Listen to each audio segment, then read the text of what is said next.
If you've ever been to the Northwest Flower and Garden Show, you know it's this massive, incredibly inspiring event.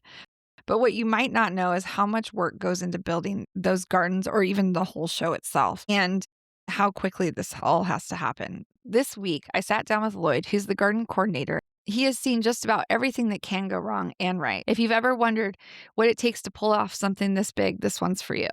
I get to ask him all those questions that I don't get to ask him when he's running around. Now tell me everything there is to know about the garden show.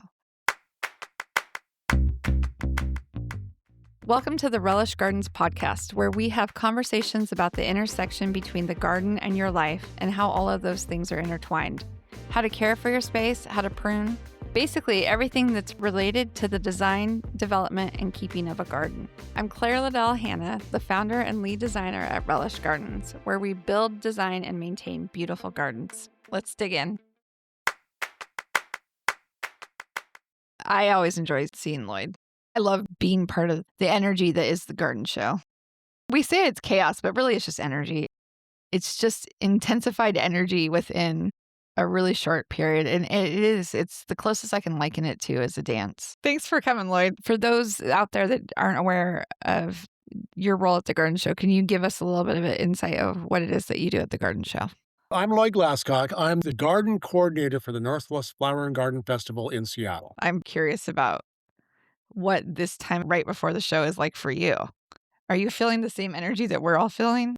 It's different for me. What's different is that I'm not trying to produce a garden or a feature, so I'm not micro-focused on that. And because it's large, big picture, we have everybody who has sent their forms in, have sent, hey, here's what we're planning on doing, here's my title. So I know kind of what people are doing. I don't need to know exactly what they're doing, nor do I have to run down plant material and do any of those things. So for me, if the show started tomorrow, I'd be delighted because right now I'm kind of waiting for it to start. Yeah. I've got the Tacoma Home and Garden Show. That moves in on the 26th of January. I'll be there for a week in Tacoma. And then that Okay. breaks down. I get a 1.5 week break. Then I'm at Seattle for the Flower and Garden Festival. Okay. Both of those on the heels of each other. There's a few things I want to double check on to be sure they're going to be smooth because they're new for us. Other than that, I'm not that concerned. It'll go pretty smoothly. I had one of our gardeners called me yesterday about move-in for a greenhouse that's going in. It's a kind of a special case. So we went through A, B, C, and D to be sure that we're all on the same page. So I'm getting calls like that and responding to them. That's most of the job right now. That's what it'll be like for the next 2 weeks. Okay. Okay. Yeah, it's very different dynamics. Yes. Very different than doing it. Yes. I'm like, oh my gosh, I'm going to be running until after the show's over at this point. You've built Yeah. 30 gardens, right? Yes. Yeah. Yeah. Yeah. I've done 36 gardens on the garden floor since 1990. 36. Wow. Very little I Wow. haven't seen. Yeah. Yeah. I've worked for the production event company since 2012. That doesn't mean I stopped putting our own gardens on the floor, because even when I was working for the company, sometimes I still created a garden space within that. And that's not ideal. On the other hand, because I'm one of the producers, I've got a better feel for what we're trying to accomplish and do than some of the gardeners do sometimes. So to be sure, for instance, let's say we wanted a birthday cake for the 30th birthday of the show, which we did. And we made this things out of plant material, just a tiered cake, if you will, with the different tiers of plants being the layers of the cake. This Oh, was fun. I want to say it was 8 years ago. So we made this thing, and one of our glass artists gave us 30 blades of the glass. You know, it kind of looks like a big grass weave, Yeah. but it Yeah. looks like a flame. So we got those in yellow and orange so that they looked like a flame there. So it looked like a birthday cake. And the thing was just, we put yellow lights on it, and it was just nuclear. The color scheme was reds and yellows and oranges. The sea of Nandina, that was our anchor plant. And then everything else was just for show. And that's one of those things. We don't need the garden to sell work when we create a garden at the show.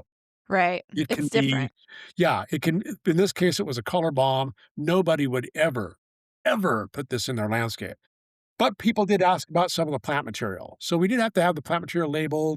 We had somebody helping us saying, yes, that plant will do fine in your landscape in this situation, those kinds of things. I haven't done that for a couple of years. And the biggest reason is it's hard to do that and watch the floor, move the trucks in, coordinate rock, all the other things I need to do and give people the attention they want or need. So we've tapered that back a bit, although I always tease that I'm going to do it again one day. Yeah. I love seeing those gardens that are just not literal translations of a garden. It's more avant-garde, and it just kind of you're using the material, you're sculpting almost. You don't really get to do that in a garden, but you can definitely play with it in a garden show. I personally love those kinds of gardens because it's inspiring. And you've got a smaller space this year too. I think it'll be less work, but I have found that if you do a 500 square foot garden or a 900 square foot garden, the work really is about the same. Now you tell me. Yep, I wasn't gonna tell you before, the only difference on the bigger plot is you'll use more paving, you'll use more rock, you'll use more, Yeah. decor, that kind of thing, but your planning and your implementation is about the same. I think if you are someone like me who likes those, like, really intricate details, that's really where the time goes for me personally. I don't know if I could do a really huge garden and still get that level of detail work because you only have 3 days, and details take time. Sure, but what you're learning as you do it, and we've watched you develop as you've been doing the gardens. You've got your team, and as long as you're able to direct your team to do things the way you want them to do them, Yeah. and can walk away from that team, and not everybody can do that. Yeah. Candidly, you've gotten better at it, which is great because you've got good people behind you, which is what you want. Right.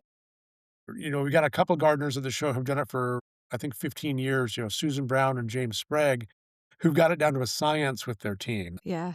James does his thing and works with his people, but Susan kind of railroads the volunteers together to do things.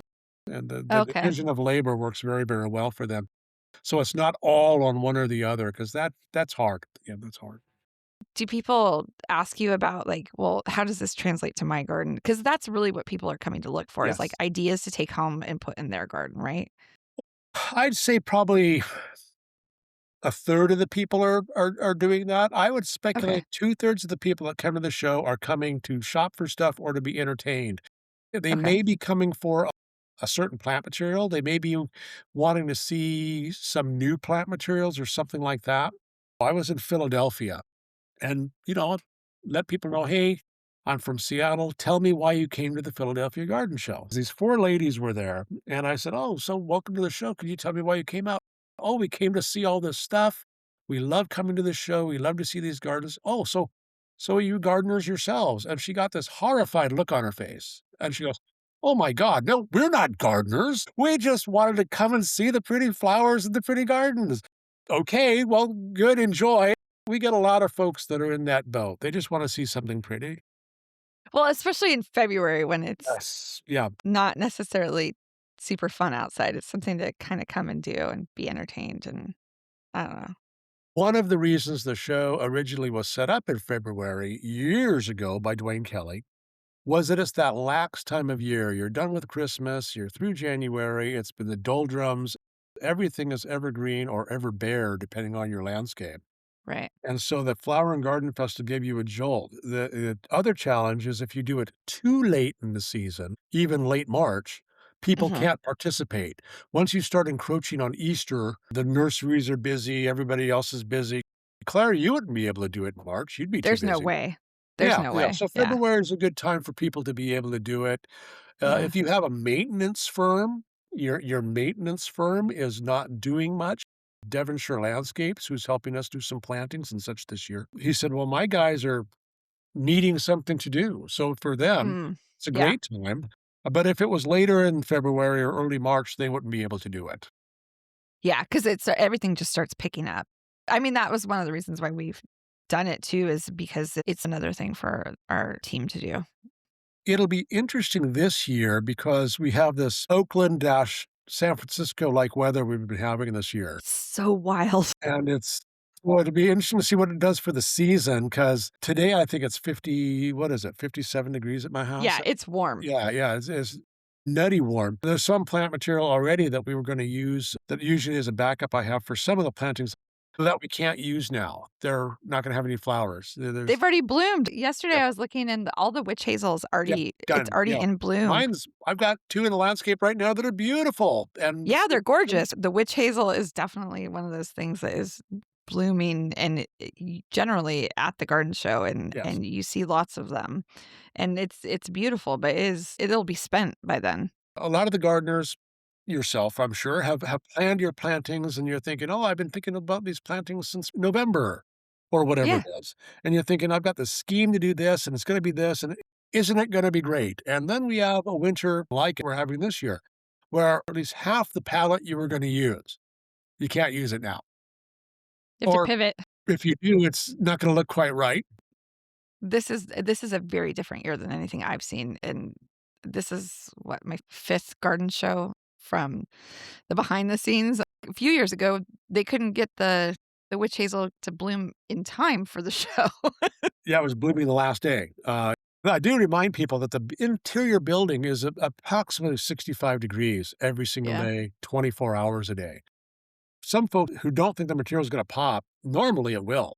It brings everything out of dormancy, and then you take it back outside.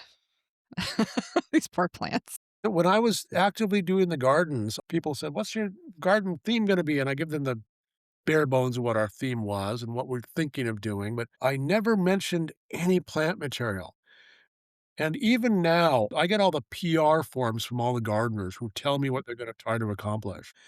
And I go through and I get rid of any named reference to any plant material, so our PR people don't say, "Hey, Relish Gardens is gonna do this wonderful yellow rhododendron display, and they're gonna have all this forest material of all this yellow rhododendron, whatever variety they are." And I said, "Whoa, let's strike all that right now and just say it's gonna be a yellow garden because you're gonna change your plant material because all those early OD Wrights or whatever, yellow's a late plant, so that's not a fair comparison, but, all those are already bloomed out.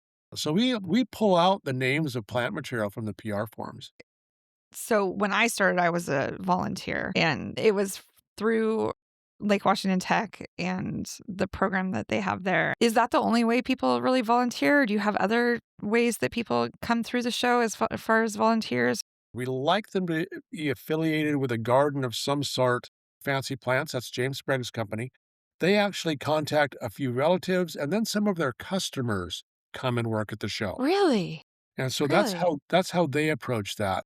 Most of the people use their employees, and the reason most people use their employees is because if you use volunteers too much, you run into what we call triple time. And triple time is the time that you could have done it yourself, that's once. The time you have to tell somebody how to do it, that's twice. And then they're finally doing it and you're checking on them, that's the third time. Going back to Lake Washington, they're back again with us this year. I think this is the boy, somebody told me it was the 30th year. That's probably about right.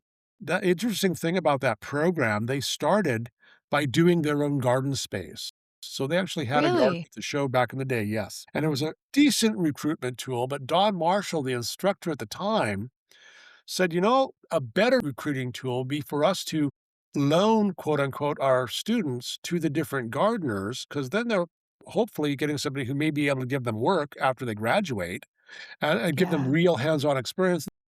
That person can ask about opportunities in the industry, and it's been a very good partnership. That's where I met you because I Yes. volunteered to shadow you as one of my you have, like, the different people that you can choose, and sometimes people they'll choose one garden, and I was kinda looking at it from all different perspectives because production is something I've done. So I was curious about, like, the work that you were doing and what this looked like for a garden show, and so I shadowed you and then asked you about doing a garden at one point. Yes. It doing the shadowing and doing the production is totally different than doing the thing yourself. I think one of the days I put 50,000 steps on, it was like, "Okay, I can't do that again." I would love that to be 25,000, but the show itself is so big, not only the garden floor, but also the 1, 2, 3 rooms filled with exhibitors and vendors. And then we also have the sky bridge, which is also a display floor. So frequently I have to go from the garden floor to the sky bridge. We have 3 days to set the darn thing up. Saturday when people show up. That day, I can stay on the garden floor. But Sunday, I have to go over to City Living, and then sometimes on Monday, I have to go to the North Hall to take care of some plant material or something over there. So there's lots to do, and there's lots of area to cover. Fortunately, I'm healthy enough to be able to do it. We actually move in Thursday night. Really? So we'll be there Thursday night marking the floor for where all the gardens go. We're not there very long. We're only there for a couple of hours, but we also receive the equipment. We get the forklifts, we get the scissor lifts, we get all that stuff on Thursday evening. And then Friday, before any gardeners get there, in theory, that's when the mulch comes in and all the big heavy stuff. Mutual Materials, I think their record was 16 truckloads. So Mutual Materials will come in, mulch and sawdust will come in, rock companies will bring stone in on that day. So all the heavy stuff will come in on Friday. That way, they're not fighting the dock from everybody coming in throughout the day on Saturday. We're very fortunate in that we've been able to get an early move-in time from the convention center for our event. It hasn't always been that way. It is definitely a dance. It's a dance for us, but I imagine it's even more of one for you guys pulling the Yeah, whole it thing is. together. It's a lot of coordinating. Candidly, I've done it long enough that it's almost second nature. Yeah, I mean, people do say, "Oh, that must be really hard." It's like, "Nah, I do it every year. It's not horrible." I was like, "Yeah, it's hard." But once you're in a rhythm, there's always something that's gonna mess things up. There's always something that's gonna make it a wrinkle that we hadn't planned for. Sitting here now, I couldn't tell you what that's gonna be. Uh, it'll be something. Somebody was harping on me about something, and you have to be pleasant, nodded my head and smiled, and I said, "Okay, are we past that now?" And he goes, yeah." And I said, "Great. Here's what I need you to do. Can you do that for me?" Yeah. I mean, he didn't know how to react because I wasn't getting pissed off with him. I just, "Okay, great. We're past that. Here's what I need you to do."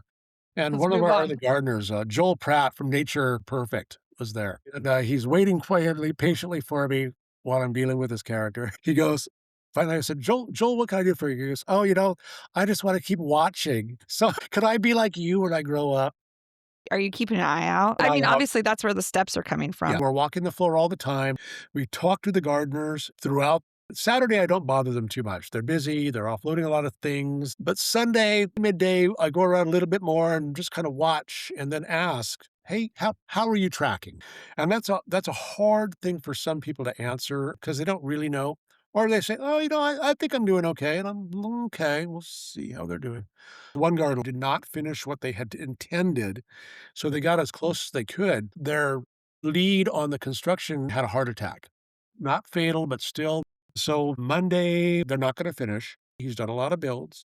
He Yeah, says, "Oh my goodness, what am I gonna do? Here's my plan ABC." I said, "Well, scrap that plan. Here's what we're gonna do. The paving stone you were gonna use for the floor, you're not gonna use them. Just no, you don't have time for that." And the public doesn't care about the wearing surface. There's something for you there to keep in your pocket. I see people doing all these fancy cuts on the floor and everything, and unless it's an elaborate design and it's all about the floor, public doesn't care. They're looking from their exactly. waist to their eyes, that that Yep. that area there. Same thing at the garden floor. So I said, "Don't worry about the floor. Skip that. That's gonna save you easily an hour and a half, 2 hours." He said, "Are you gonna dock me for that?" I said, "Well, probably, but it beats not getting done." And he said, "That's okay. I can live with that." So that worked out very, Right. very well, and they were able to get as close as they could to get got done. We had this one garden last year. It was a kind of a pink garden, kind of a desert motif, and, you go over and ask, "How are things moving in?" It's like, "Well, I think we're doing okay, but I'm starting to get a little stressed." "Okay, well, I'm gonna leave you to it, and if you get stuck, let me know." Well, Claire, as you know, you did get stuck. Last year, you got a little bit in the weeds. So because it was very clear what had to happen on that, you were able to say, "Hey, I need help putting these panels up. We got these 5 panels need to go up. Can people help us with this?" "Yep. Here they are. Tell them what to do, and they'll do it." And It was since amazing. and they They were just able to do that. whipped it out, No, and we were not gonna get to the panels, and I definitely was a little bit because, I mean, that's the thing is that I don't think anybody thinks about is that the public doesn't know what your intentions no, are no. for the design of the garden. Unless you have something that tells them what that is, they have no idea what's missing. Right. They don't know your end vision in your head. They can't see that. And so it would have been f it would have lost a lot of, like, Sure. color, and I kinda wanted those panels to feel like the city's wrapped around it, to kinda show, like, space, like, an if you were gonna plant, like, an elevated space or something like that, it give an idea of what this where the context would be in that you could plant these agaves, and so but the backdrop on that pink just made the agaves shine, and so we would have lost that, and that would have been a real disappointment, so I was so thrilled to have them, but I called you in the morning, I was Yep. like, "Listen, I'm stuck. What do we do? Well, we'll help." make it work. Yep. I had another gardener there, she miscounted her caps for her wall. She's gonna put some steps in, and now she can't put the steps in, so I was able Yeah. to cash a favor and call a guy and say, "Hey, I need some caps picked up at ABC. Can you do that for me and bring them to me Monday morning?" And he said, "Sure, I can do that for you." So he was happy to do it. We were a big hero, yay! And it wasn't too bad. I tell people all the time, don't worry about it. Don't get married to your display because the only person who knows is you. These gardens are like their theory until you put them in, you know? And, I mean, in a landscape, you have to pivot, but it's not quite as intense, you know? And it's not in a matter of minutes. You have a little bit of time to Yes. think about consequence and what are your other options, and it's not this, like, rapid fire decision making that is required to build one of these gardens on the show floor. Well, the good thing is that it only has to last for 5 days. Exactly. It's like an arbor. You're building an arbor at the show, and the arbor Yeah, is up in the garden, so nobody's right. gonna be touching this 8-foot high up in the beams arbor. And you got the little struts that go perpendicular to the long parallel boards that are on there. I see people up there screwing these things down to the top of the thing. It's like, dude, just set them on top of there. Nobody's gonna touch them. And they're like, "Are you sure?" I said, "If you're really worried about it, get some Gorilla Tape and just kind of do it and tape it on there. But don't screw it on there. Nobody's gonna see those screws. We have theatrical lighting that also darkens it a little bit. Do not be up there on a ladder for an hour and a half, screwing that stuff in and trying to get it so perfect that you can't see the side of the screw. Yeah. Just set it on top. It's an illusion. It's not how people would do it in the field. It's not how they were taught. For me, having done so many of these, it's second nature. Ah, no, just lay it up there. It'll be fine. It hurts people's brains a little bit to walk away from it because it's a completely different type of build. I think that that's one of the hardest things, especially when we've had people work with us on the show that haven't done it before. It's like, this is not a garden Right. that people are going to use. This is a garden that people are going to look at. And those are two different things. And so building something that is, going to last 30 years that is not what you're doing here. It's a set, it definitely needs to have that structure and integrity, but you're not going to spend the same amount of time building this as you are for putting it in a landscape. I think sometimes that's really hard for people to step back from. Builders, they're used to building things the way that they build them. And then you're like, Mhm. okay, don't build it like that. Build it like this. These are people who do this every day and they're craftsmen and they have a lot invested in the work that they do. And then you're like, actually, that's not how we do it here. Right? There's a theatrical element Yes. to the show.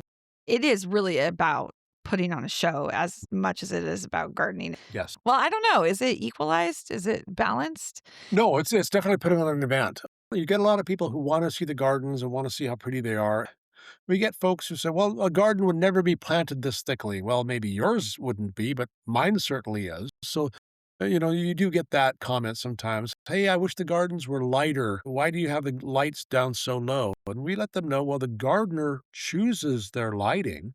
They just wanna put the lighting that they think their feature is gonna be most highlighted by. The lights in the regular building are these harsh, horrible fluorescent lights.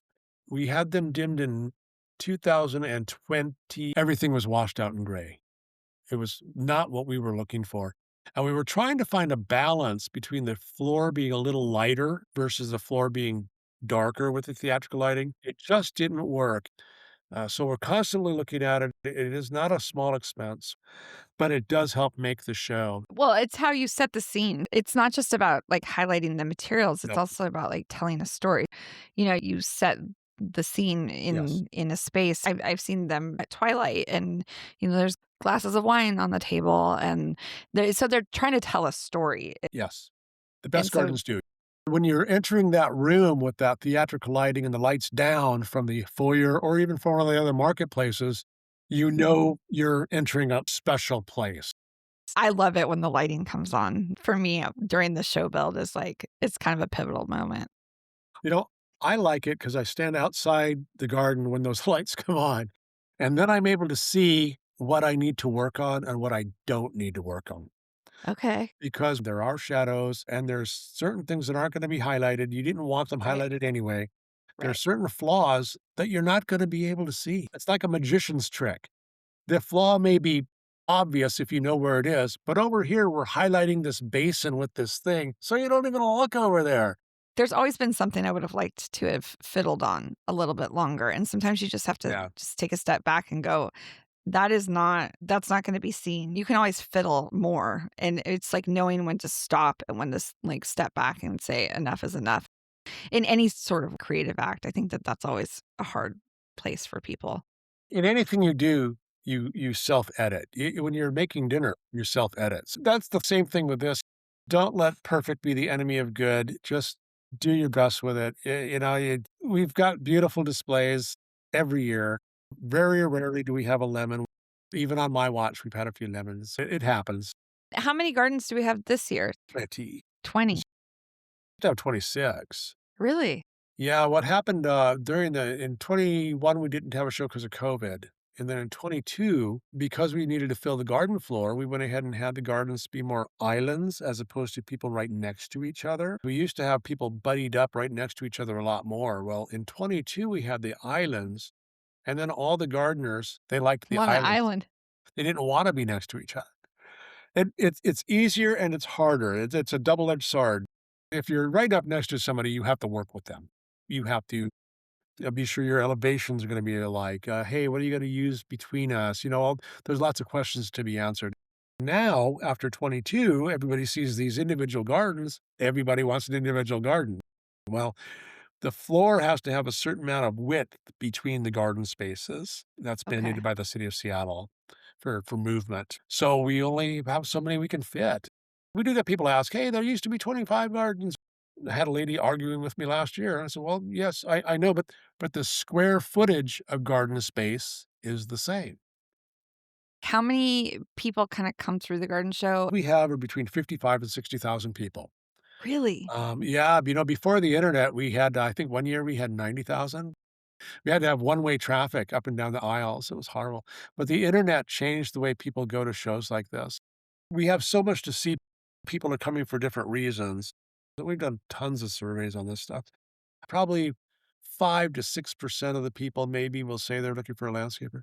And I had somebody say, "Well, only 5%, that's not very many." I said, that's still 2,500 to 3,000 people." And actually, during the event, you'll get people who weren't looking for a landscape professional to do something for them or anything for them, and they'll go, "I love that. I want that. Can you do that for me? I've just decided I'm scrapping my landscape and I need that put in. Can you do this for me?" "Yes, I sure can." "Great, hired." Oh, easiest interview I ever had for work. I love people interacting with space, the spaces that we put together. You'll see, the tours through YouTube and whatnot, but you really don't get the full experience being in the gardens or walking around the spaces and seeing those like nuanced, perspectives. You do miss out on some of that. Yeah, I would agree it's a sensory experience that you don't get from a screen, right? Right. The smells of the garden, even if it's just Yeah. the mulch, the flower smells that you get, hyacinths right when you come into the show. How many people does it take to put on the show? We've got a base production team year round of 7 people, 7 or 8 people. And that's all office staff pretty much that gets the thing going, makes the deals with the convention center, finds the mulch, finds special buys on plant material, orders A, B, C, and D, and does all that pre-work. On site, we have our production manager, Matt McLean, who's worked with us for years, Brian Faker at the dispatch desk, who you know. Mhm. I love him. Yes, they've been with He's us for great. years, and they know the job very well. Matt hires about, I wanna say 10 people, and those 10 people do the runaround work. They put up walls, they lay paving stones in common areas, they drive the forklifts, they drive the skid loaders, all those kinds of things. So those are an extra 10 production people we have there. And then we have another 8 to 10 people in the background doing things as well. 300 booth spaces. Plus, we've got a seminar program. We have 100 seminars. So there's a lot of people in that building at any one time and a lot of pieces to make it come together. It's a huge group of people that put this on, It and is. yet it's actually quite small. During the event, people always say, "Hey, I don't want to bother you." But it's like, if it's running smoothly, to be honest, I don't have that much to do. 'Cause you're just kind of there, just Yep. observing, Yep. right? Yeah. Don't get me wrong, there's things to do, but it's nothing like when you're setting the thing up. It's apples and oranges. Yep. The adrenaline push to get the whole thing done is kind of insane. I'm looking forward to the actual build. It's the calm before the storm. I know it's coming. I'm looking forward to it. I need a little bit more time, but I would like to, like, get to it, you Yes. know? It is organized chaos. That's what I do. Thanks for coming, Lloyd. Of course. I enjoyed it very much. If you're able to come to the show this year, we'd love to see you, and we're gonna be giving away 2 tickets each week. If that sounds like fun to you, check the show notes for the link to enter. Hope to see you there. That's it for today's episode of the Relish Gardens podcast. If you love this conversation, make sure to subscribe. We've got new episodes every week. And if you know a gardening friend who'd love this, send it their way. Sharing the show helps grow our little garden loving community. Until next time, I hope you find something in your garden to truly relish.